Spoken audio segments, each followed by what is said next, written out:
সুযোগ নাপালে যে কংগ্ৰেছে কৰবাত জিৰণি ল'ব আৰু আমি তাৰ মাজত সোমাই যাম। তাৰ মাজত ৰাইজৰ কিমান সহায়, লানি নিচিঙা ৰাইজৰ মৰম, সকলো শ্ৰেণীৰ ৰাইজৰ মৰম, খেতিয়ক কওক, ৰাজমিস্ত্ৰী কওক,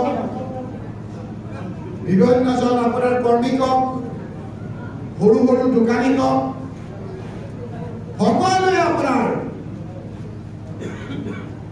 দিনে ৰাতিয়ে কষ্ট কৰিব। সকলো জাতি জনগোষ্ঠী কোচ ৰাজবংশী লোকসকলে বেচপা বুলি এটা পৰৱ পাতে বিহুৰ দৰে। তাত সাধাৰণতে ৰাজনৈতিক ব্যক্তিক নামাতে, কিন্তু তেওঁলোকে মোক মাতি লৈ গৈছে। মই যাওঁতে জিলা আমাৰ ৰাজ্যিক সভাপতিও গৈছিল।